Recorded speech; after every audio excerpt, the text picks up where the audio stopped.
tradition oblige, on se retrouve régulièrement pour parler d'objets connectés. Ce sont nos hors-séries. Par exemple, ici, on va vous parler de cloud.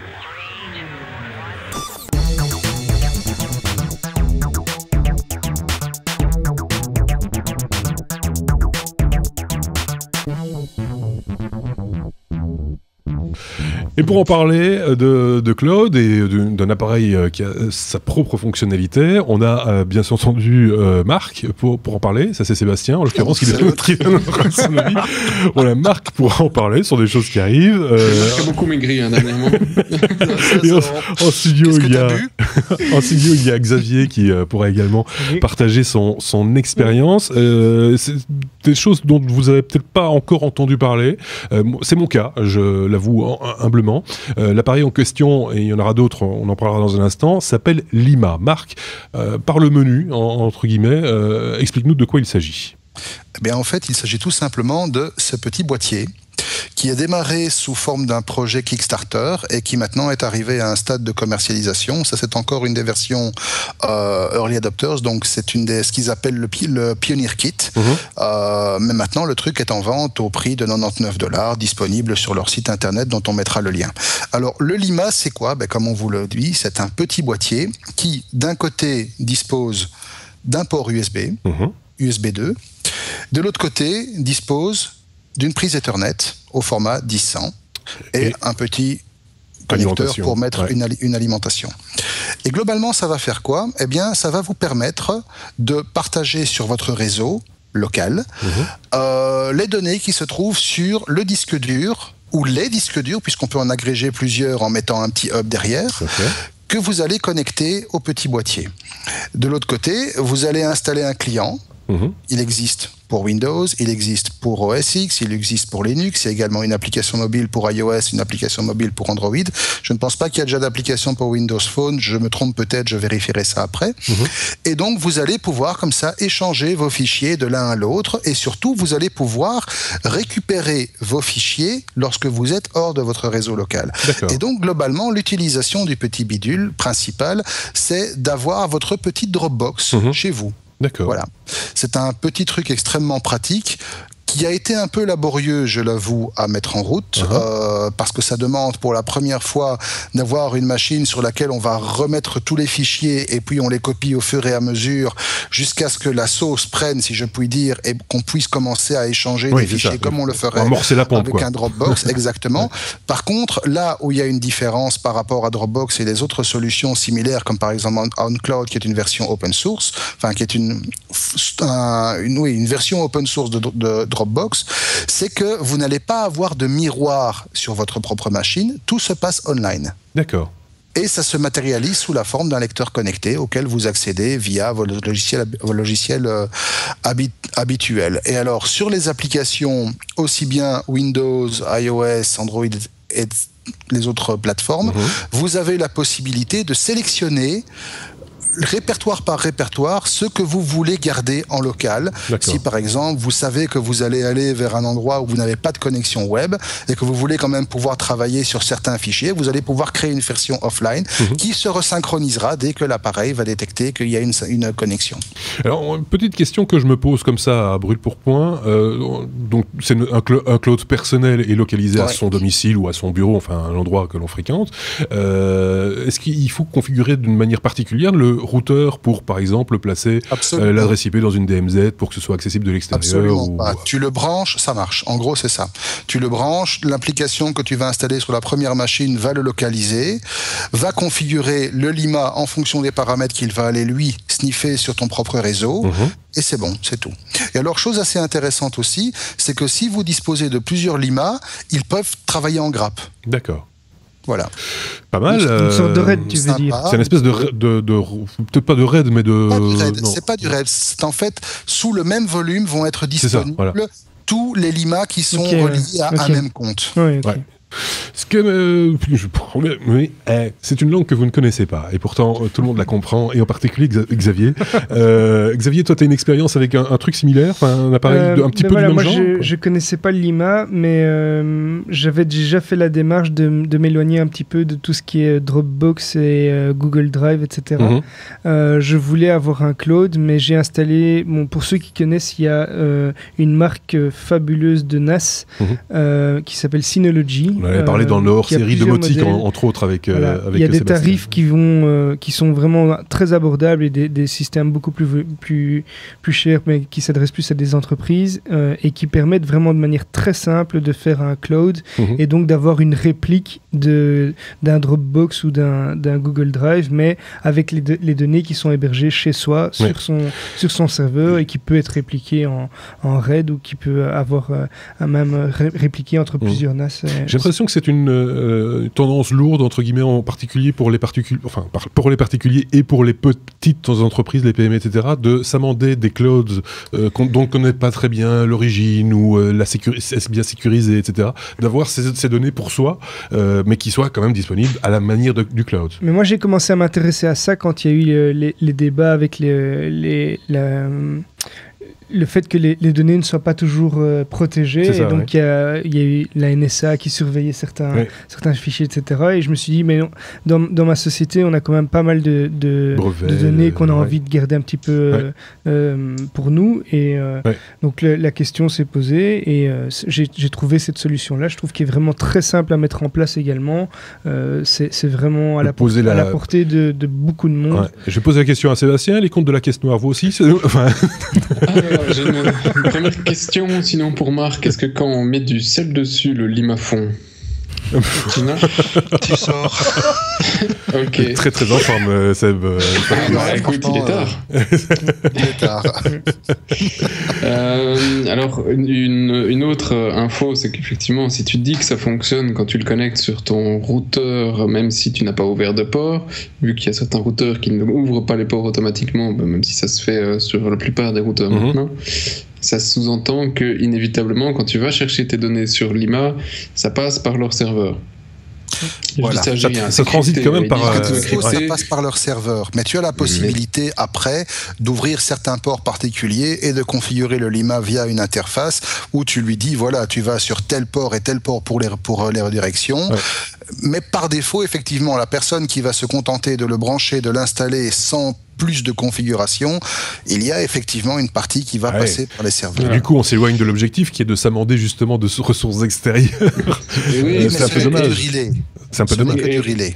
Et un autre point, c'est que, alors, je ne sais pas à quel point leur logiciel est ouvert ou pas, c'est que, bon, voilà, c'est une autre techno, dans le même chef que Dropbox, ici, qui donne accès enfin, te donne un sentiment de sécurité, parce qu'on te dit, tu es niveau de vie privée militaire de sécurité, donc, voilà, je ne crierai jamais en mettant des données sur le web qu'elles sont protégées comme un coffre-fort et que personne ne va rentrer dedans. Ici, le système pourrait être craqué de la même manière qu'un Dropbox ou autre. Et tes données, à partir du moment où elles sont connectées sur un disque qui est accessible à Internet, tu dois t'attendre à ce qu'un jour, elles soient publiées avec les photos à poil de toute... Mais alors, où serait à ce moment-là la solution, si je puis élargir le débat? Alors, il n'y en a pas. À partir du moment où c'est connecté, il n'y en a pas. Tous en même temps, oui. Il n'y en a pas à 100%, oui. Jamais.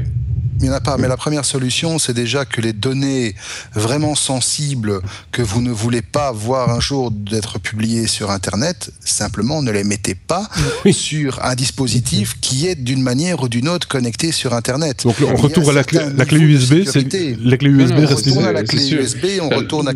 Voilà. Maintenant, même le système que Xavier mentionnait, le logiciel qui est installé à partir d'un NAS, ça existe chez Synology, ça existe chez QNAP, etc. Il y a toujours à un moment un maillon faible qui représente le client logiciel. Bien sûr. Il y a eu des failles chez Synology, il y a eu des problèmes chez Dropbox, il y a eu ou il y aura des problèmes chez Lima aussi, je ne les connais pas plus que ça. Personnellement, j'ai essayé d'autres solutions que Synology, même si j'ai un Synology comme tout le monde ici autour de ce podcast. Pas moi. Sauf pas Marc, donc. Pas encore. Voilà, mais tu vas y j'attends mon anniversaire, j'attends mon cadeau. Et donc, j'avais essayé un autre système qui, lui, est basé sur un code libre qui est le OwnCloud. Et donc là, vous avez un serveur quel qu'il soit, ou même un Raspberry si vous voulez. Et vous pouvez, il y a un client sous Windows, il y a un client sur Android, etc. Okay. Et ça fonctionne comme un Dropbox, sauf que c'est vous qui avez le code et accès à la machine. Et si la machine crève, tant pis pour vous. Est-ce que je peux encore poser une question qui, à mon avis, je suis pas le seul à me la poser. Est-ce qu'il est possible de sécuriser ces informations dans ce système de cloud qui est localisé à son domicile ou à un lieu que l'on connaît, et de crypter l'information pour qu'elle ne soit pas lisible par un tiers? Est-ce que ça va forcément alourdir les process, mais est-ce que c'est faisable? Est-ce que c'est viable? C'est faisable, tout à fait, à partir du moment où tu t'embarques sur une solution qui est protégée, où tu t'embarques sur une solution qui utilise un serveur dédié, tu peux utiliser un file system crypté, bien sûr. Après, c'est le client qui fera la traduction entre les demandes et les informations qui sont cryptées. Donc, il reste toujours le point de faiblesse qui est le client derrière. C'est ça. Donc, mais du côté serveur, tu peux crypter ce que tu veux. Ça ne va pas résoudre tous les problèmes, en l'occurrence. Allez, je vais dire juste une chose. Avec le Lima, je peux très bien avoir mon petit disque dur redirigé aucun port. Donc, autrement dit, je sais, parce que je suis un minimum informé, que tout va passer par un port 80, que ça va être un gros trou de sécurité, mais ça ne m'empêche pas, pour assurer un minimum de sécurité, de faire en sorte que toutes les informations qui sont sur mon disque dur sont, par exemple, compressées dans des archives qui sont dotées d'un mot de passe. Ça va déjà ajouter un petit... C'est un jeu... C'est une balance entre la nature des informations que tu veux avoir disponibles à n'importe quel moment et la manière dont tu veux les sécuriser. Le petit bitonio ici, il ne fait que de te permettre d'avoir un accès. C'est tout. Après, ça ne va pas te sécuriser ton truc. Ça te sort de l'hégémonie de Dropbox et des MSN Drive, enfin de OneDrive, etc. Mais ça ne va pas de solutionner tous les problèmes de sécurité. Sébastien a essayé d'en placer une depuis à peu près 1 heure. Alors attention que ce soit ta solution OnCloud ou Synology, même si Synology c'est des disques RAID en général derrière, c'est pas des petites solutions. T'as pas la version cloud comme un Dropbox et tes données sont en principe moins bien protégées, parce que si c'est ton petit disque derrière ton Lima, ton disque claque, parce que ça arrive encore de nos jours, bien sûr. Tes données sont cuites. D'un autre côté, et après, c'est juste pour te charrier un peu, mais si tu t'en fous que c'est sur le port 80 et que tu te protèges avec un mot de passe, autant les mettre directement sur Internet et tu vas les chercher n'importe où, ce sera plus facile. Bien sûr, mais je suis d'accord. Mais sinon, il reste la bonne vieille solution, et puis après, je vais passer la parole à Xavier qui lève le dos en me regardant dans un moniteur, c'est drôle. Il fait comme vous, c'est pareil. L'autre solution, c'est de s'installer à domicile un petit serveur FTP. Quelque part, ça peut aussi... Avec un Synology, par exemple. Avec un Synology, par exemple. Ce qui serait vraiment temps. Là, ce serait... Oui, c'est ça. Il y a une machine à sous derrière. C'est ça. Non, mais sans rire, une vieille bécane un peu moisie avec un bon serveur FTP bien protégé derrière, ça le fait aussi, si je vous entends. Un Raspberry avec un serveur SSH, par exemple. Et t'es très content aussi. Mais, un P-Drive, par exemple. Oui. Là, dont on a parlé dans le dernier numéro, un P-Drive. Oui, un P-Drive avec un disque Western Digital, t'as 1 Tera et ça consomme quasi rien et t'es bon aussi. Là, tu dois par contre ouvrir ton port toi-même. Mais il y a plein de solutions pour le faire. C'est juste que pour moi, ça ne donne pas le même niveau de sécurité, même si c'est vraiment avec de gros guillemets, que ce que tu pourrais avoir sur un Drive, sur un Dropbox et compagnie, parce que t'as pas de redondance, quoi. Ton disque claque. C'est un peu comme la lumière chez Sébastien, à mon avis, elle a claqué aussi. Ou il l'a pas allumé. Mais Xavier, moi j'avais 2 petites questions pour moi, puisque je connaissais pas le produit. La première, c'est est-ce qu'il y a un stockage illimité, donc est-ce qu'il y a une contrainte de limite, et la deuxième, c'est est-ce qu'il y a un service payant derrière? Alors pour l'instant, il n'y a pas de service payant. Tu achètes ton bidule, ça coûte $100 et c'est tout. Pour l'instant, je ne sais pas s'ils vont monétiser quoi que ce soit d'autre. Le stockage n'est pas illimité. Tu es limité naturellement à la taille des périphériques que tu connectes dessus. Et de manière ultime, tu es limité au nombre de périphériques, au nombre de limas que tu vas connecter sur le même compte et qui vont travailler en grappe. Donc. Voilà, ça répond à ta question. Tout à fait. Est-ce qu'on a fait le tour? Est-ce que la lumière est revenue chez Sébastien? La lumière, c'est horrible. Mais fondamentalement...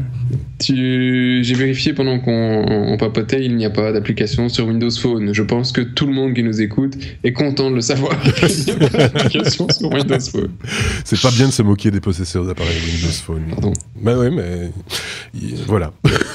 Xavier avait encore une question. Non, donc je cerne pas trop l'avantage par rapport à un Google Drive ou un iCloud. L'avantage, c'est pour monsieur tout le monde qui a envie de sortir de Google Drive. Voilà. Okay. C'est ça. Et puis, qui a déjà un disque dur à domicile d'un certain volume, et donc il paye juste une centaine de dollars, et il n'est pas soumis non plus à un abonnement monstrueux qui va le pomper jusqu'à la moelle pour les gigas utilisés, etc. Enfin, ceci étant dit, je tiens à dire un truc quand même en passant. Veillez quand même à avoir de la bande passante montante à votre domicile, parce que c'est le plus petit maillon du système, c'est celui-là, soyons clairs. Donc, voilà. Les abonnements aujourd'hui, c'est pas trop problématique. Donc voilà, effectivement, on le rappelle, ça s'appelle Lima, c'est tout petit, ça coûte $100 et le lien est... Dans l'article de blog. L'interface est très jolie. Hein. Voilà. Oui, c'est tout mignon. C'est propre. Ouais. C'est tout mignon. Et je rajoute que le support est très, très, très, très réactif. Je leur ai balancé pas mal de questions. Le truc est arrivé avec une alimentation morte. J'en ai une dans les jours qui ont suivi. Donc, non, ils sont réactifs. Et je crois pouvoir dire que l'engouement pour le projet était quand même relativement sympa quand on voit ce qu'ils ont réussi à lever sur Kickstarter. Je crois qu'ils ont dépassé de 5 ou 6 fois ce qu'ils s'étaient mis comme target en très peu de temps. Ok, je pense qu'on a bien fait le tour de la question. Si vous avez une solution de ce type-là ou d'un autre type à nous proposer, à tester, ou vous avez vous-même une expérience, n'hésitez pas à la partager et partager vos questionnements avec nous via les commentaires de cette vidéo ou de ce podcast, ou sur notre site, ou sur informaticien.be, dans les forums. N'hésitez pas à nous... courrier aussi. Ou par courrier, par fax. Ou par courrier, par fax, par voyageur, par tout ce que vous voulez. Par signaux de fumée. Par signaux de fumée, exactement. Marc a encore un Minitel chez lui. Ah, oui. Si vous envoyez une blonde avec le message qui chante qui chante avec une plume. Happy birthday to you. Par exemple. Vous êtes donc la bienvenue, c'est ce que je voulais vous dire.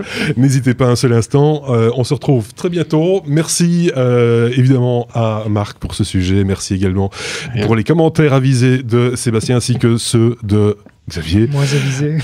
Non, j'ai dit avisé, c'est avisé. C'est avisé. On ne va pas revenir là-dessus. Merci beaucoup. Lui, c'est à Bruxelles. À très bientôt. Au revoir.